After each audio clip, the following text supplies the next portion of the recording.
Okay, this is Mario once again with MIA Microflight, and it's typical of my mornings as I have my breakfast is I tend to sketch and put ideas on paper. This is something I've been working on for the past month on and off, along with the mechanics of my go-kart, which is powered by two repurposed hoverboard motors that runs on 36 volts. Nominal voltage 42 volts is when the battery is fully charged on the lithium ion cells. This is the layout of this first prototype panel that fits under my or over the steering wheel. And so what you see here is a bunch of switches that are that I want to power things with, and also use them as signal grounding switches. And the reason I say signal grounding switches is because on the controller, these are the typical 36 to 48 volt brushless motor controllers. You have all these cables that come out, and this is what this diagram is about. It's kind of also my first layout, so this will probably get refined as I put my ideas here and shift things around. But basically, these controllers, they come with all these wire leads and connectors. And so if we follow one of the diagram schematics or photographs, you can see all these cables are labeled. And this one is an old one here that I had, so it's a little beat up. But I've been kind of tracing all these wires.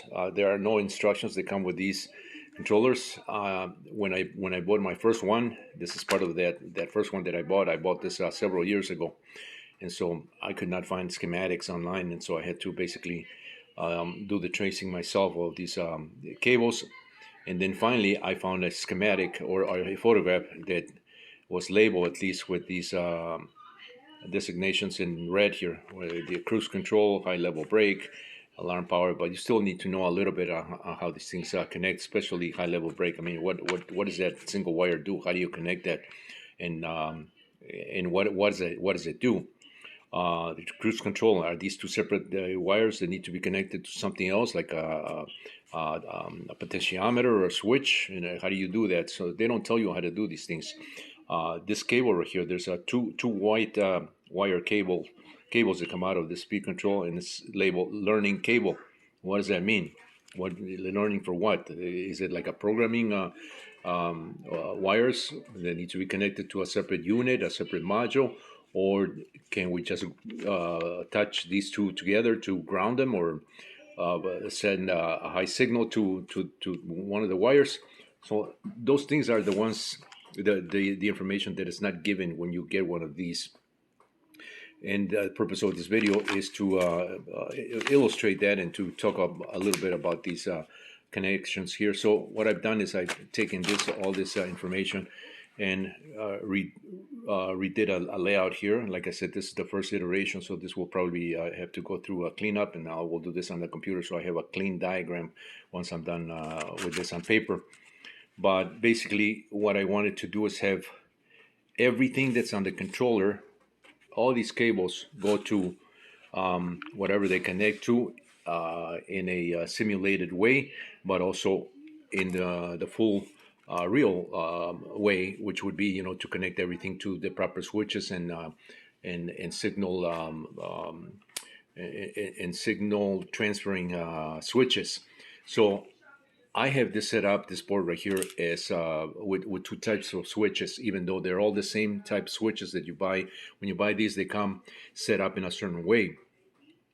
And so in order to use, you can use these, just find all these switches as power switches, meaning that if you want to transfer power, let's say you want to turn on, you want to turn on a horn, some lights, a flasher, you can take the switch and put it in line in series with the device that you're wanting to power. Such as if I want to power a horn, for example, this switch right here, this one does not have an internal LED, which these do. but that's just a momentary, it's a single pull, single throw switch. Momentary means that it doesn't latch. So when you press this beep, beep, beep, it turns on a beeper or a horn. And so that's what this diagram is showing here. But it takes the battery, so it's connected to the ground, the battery ground, and then it takes the 12 volts from a battery pack. Now, these batteries, the way I assemble the batteries, I assemble them exactly as the light bulbs are assembled for radio control applications, which they have the main leads, the full voltage, and then they have these charging connectors for balance charging. And each one of those connectors, depending on the number of cells, has its own set of leads there that you can tap onto. And so this 12 volt will be tapped onto the 12 volt section of that battery charging connector is what I'm showing right here. And so you can tap onto 12 volts, you can tap onto 1 cell, 2 cells, 3 cells, 4 cells, and so on and so forth, whichever voltage you need directly through that connector. So I don't show the connector here, but that's on another diagram that I will show all the connectors that I'm going to need, male to female, and how I want this arranged so that it's easier for me to service this and disconnect and replace and repair. So right now it's just a very crude diagram, but it's got all the main components. So so these particular switches, as I was saying, this one it would be for the horn, which is this one does not have a light, does not need to have a light or an indicator switch, but these do, and these are what I call power transfer switches. Like this one here for the lights, which would be that one here. Boom. Will turn on an LED inside when this makes contact, and same with this here. And the way these switches work is they're three prong. So one side, this the copper side or the brass color lead here, or this connector here is for the ground. So it makes contact for the LED from between the ground and the hot, which is either one of these two. And so as long as you connect those two to power, it's powering the LED, but it's also transferring that power to whatever you connected at the third prong.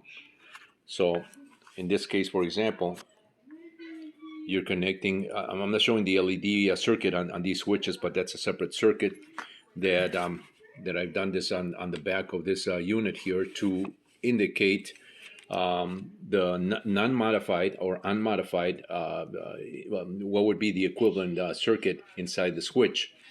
And so that's how that works. And this is unmodified. What it does is it connects the plus to the load, which would be whatever you connect that to that. And then internally, it also connects the LED here, which is arranged in a certain way. And so that's unmodified. But for signal, would be a power transfer switch. For signal grounding, which would with these, I just want the signal that's coming out of my ESC, for example, that signal, I wanted to ground it here.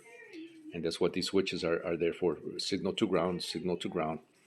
To ground those switches, I would have to modify the internal circuit orientation so that the LED is still gets powered, from a 12 volt battery, but the contact itself is on the grounding side. So when I connect, say for instance, this cruise control button, all I'm doing is grounding that lead to that lead by making a contact switch right here. So that would be to ground. So that lead coming into this pin here on the switch, when it's switched on, it would be grounded here because I reversed the polarity of the internal circuitry on the switch, so that it still lights up, but it's the switching is done on the grounding side and not on the powered side. So that's the main difference between the modified and unmodified switches here that I show here. So these will be for power distribution, and these are for signal grounding here, because that's how the ESC operates. A lot of these things, they ground the signals. All you have to do is just ground the signal in order for it to establish cruise control, or for example, low level reverse is also another another another type of connection that I believe that's also grounding, the signal from one lead to the other one. And same thing with this speed control here. It's grounding the center lead, which would be the black, either to the brown or to the blue lead. And this is a three position switch, which is all it's doing is just, grounding the, and this one already has the ground, the black there, so you're grounding the signal. So that would be also a signal grounding switch here, three position switch, which I have to yet to receive. I ordered that. I also ordered some USB receptacles so that I can put a USB receptacle here, so that I can also use this with my phone to charge phones, and so on and so forth. And this side right here was going to be for just a 12-volt socket, battery socket, in case I need to use that for 12 volts, and I have 5 volts here for my USB. So that's what these spaces are for. I did also order a speedometer, a digital speedometer that uses a GPS, so you don't need to connect that mechanically to the wheel, to read how fast it spins, and stuff like that. So it reads the speed, just like your phone does, when you download an app for a speedometer. It reads it, via GPS. But that unit is big, after looking at the specs, when I bought it because it was cheap. It was about $11, but that unit is about 5x3, so it would take up this whole area here. I mean, I could still do another panel and fit a few switches here and there, and that unit has a speedometer, but it also has voltage, to read the voltage of the battery, but it doesn't have amperage reading here. So I like this little one here because it reads voltage, and it also reads amperage. I could have modified this throttle, which is this is for e-bikes or scooters. This also has a readout here for the voltage of the battery, but it doesn't have amperage readout, and it's got the throttle right here, and it's got the switch. I could have modified this and taken all these three items out of this package here, single package, so that I can use it on the go-kart. But I had the separate switches like this. I have, over the years I've collected electronic components, and so I had this in my bins, and I decided to use this switch, just an on-off switch with a key.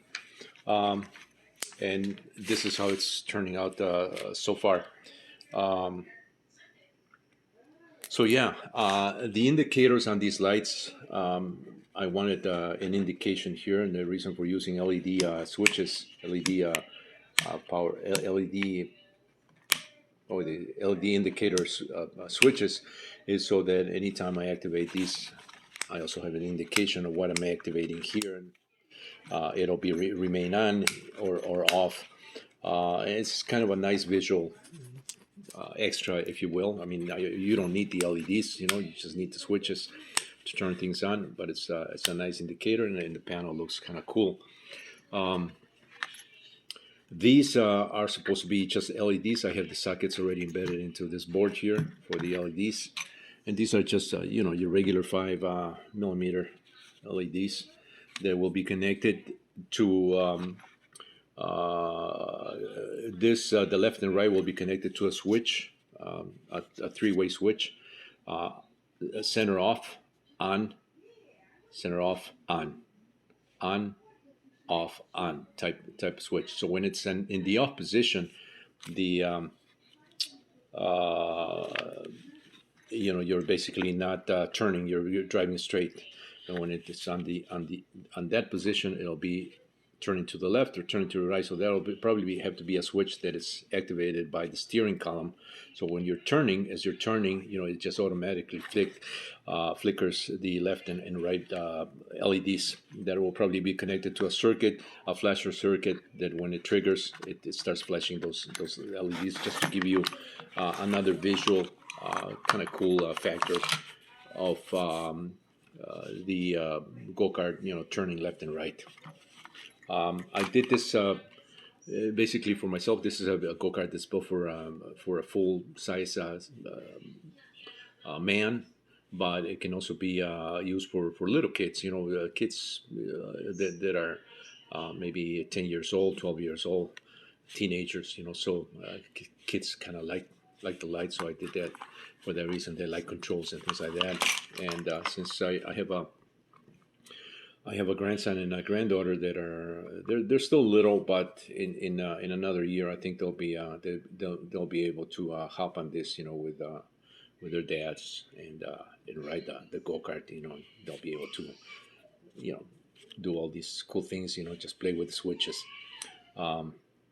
So yeah, first iteration, like I said, it will probably go through a couple more iterations. Typically, when I design things, I tend to prototype something really quick, like in this case, and then I take it on the computer, and then this was done by hand, by the way, and just this laminate, not laminate, but this is 1/8 inch hardboard. When I do this on the computer, it'll be exact. It'll fit exactly on the steering wheel, even though this is pretty exact as it is. But all these cutouts will be done by the CNC machine, so it comes out precise. And I can space these a little bit better, because on this one I think I messed up on the distance right here. I went off a little bit. I think I should have done it a little bit a wider spacing here so that it matches this guy here. So when I do it on the computer, it'll be in symmetry, and it'll look more professional. So the way this is going to go on the go-kart, let me go to the go-kart, and you guys can see how this is going to look. I have to put my sandals on, because I need to go outside.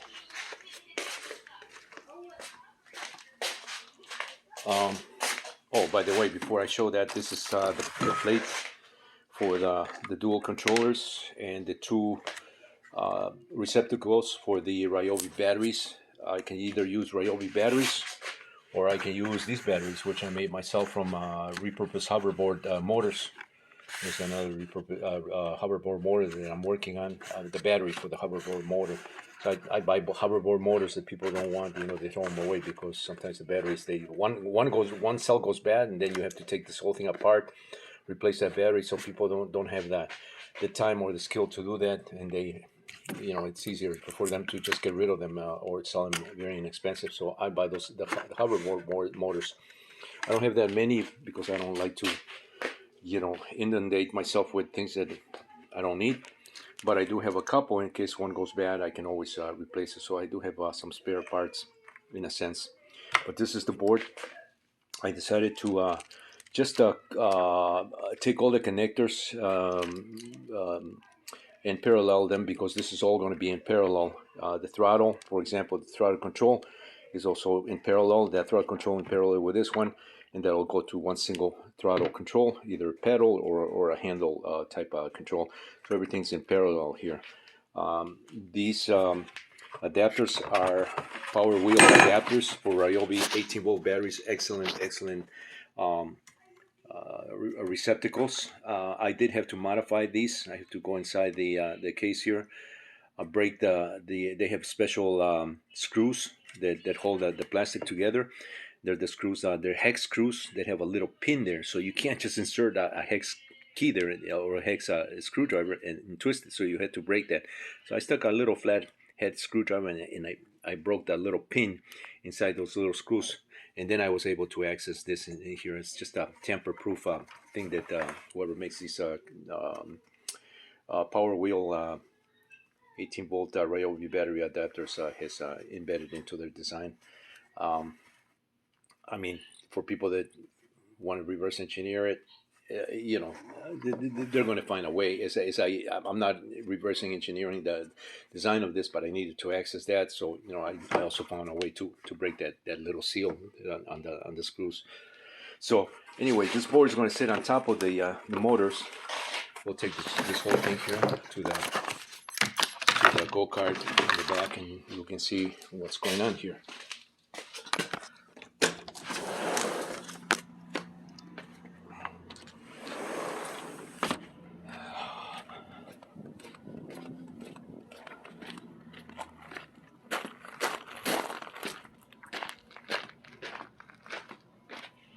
Okay, so you can see I've been also putting some decorative touches on this go-kart.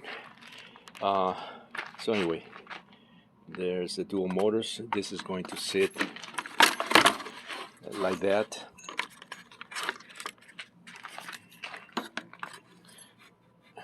Okay, so that's going to be fixed there somehow with spacers and um, I need to, like I said, I need to finish the harness, the electrical harness to that's going to connect to all these things here. That's going to go into this panel here. So most of the valid, more relevant connections are on this panel here, as you can see here, and then a little bit more, just to make it really spiffy here and functional.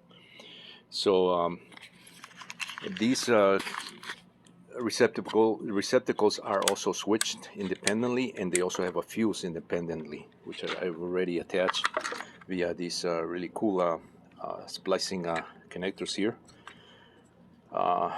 And this is the negative for the battery, and I have to connect the positive to the battery, and then make it in line with all the other connectors there. So that's how my go-kart is looking. I decorated this hub here. I painted this silver. It almost looks like aluminum. So I have to do the same on that white one there, so it looks the same. And I think I'm going to do the same on the frame here. As you can see, there's a difference. I'm shifting a little bit here to explain this.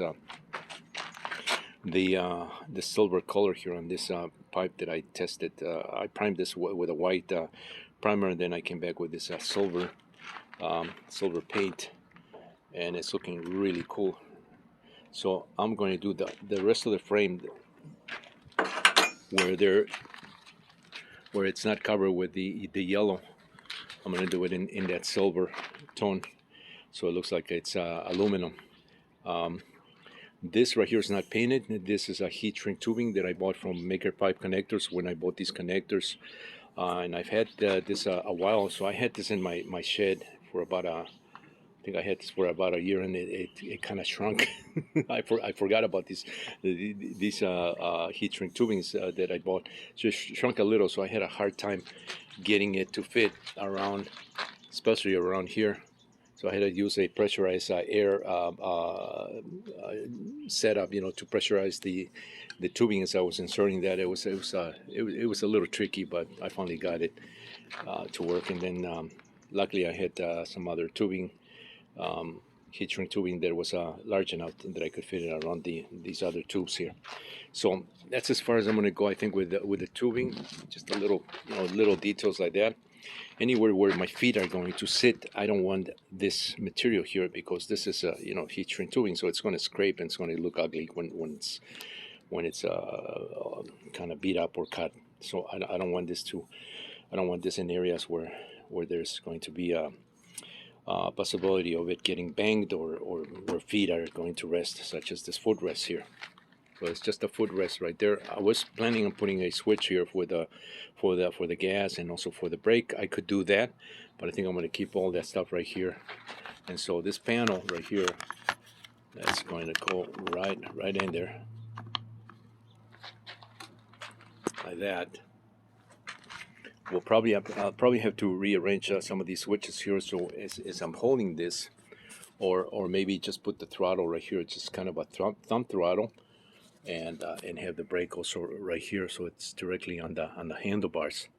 That's one option. Or like I said, I can also put the throttle right here and the brake on that side. So two possibilities that I'm contemplating doing.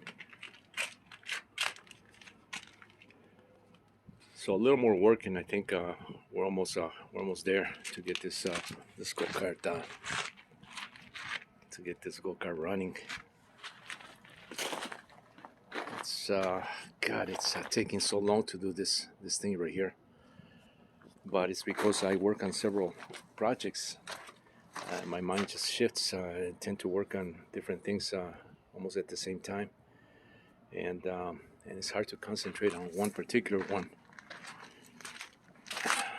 But now that I have a little more time, I don't have any pending orders or large orders for my gliders, so I'm trying to put the effort and try to finish this so that I can enjoy it. And when my grandkids are a little bit bigger, hopefully, you know, they can also be riding this full size go kart here. I need to make a cover also for this for safety reasons, as I don't like to keep things like this uncovered. It's very risky and it's very dangerous. I see a lot of people building go karts, especially for kids, and they leave the mechanics open. All it takes is somebody to come and put their fingers or their hair gets strapped or their shirts or something gets strapped inside here, and then while this is running, they can really mess you up. So that's got to be covered properly. So I'll probably make some covers here for this, or just bring it from. I don't want to take away from the nice aesthetical appeal that this has as an open frame. And so what I probably will do is just make a cover for this and maybe attach it here on this. I mean, attaching this is not an issue. The other thing that I need to figure out while I'm looking at this, I almost forgot, is I need to put a brake, the calipers for the disc brakes. I have one on each side here, and doing this on this left side is going to be not a big issue because the caliper is designed for left side disc brakes. But doing it on this other side, it's going to be a little bit tricky because that disc brake has to be either installed inverted, which I don't want to do, or I don't know if they make a right side caliper. I'm sure they do because I've seen it on front wheels. So I just have to get the right side caliper so I can put it on this side. And that's about it. Mario with MIA Microflight once again. Stay tuned for more.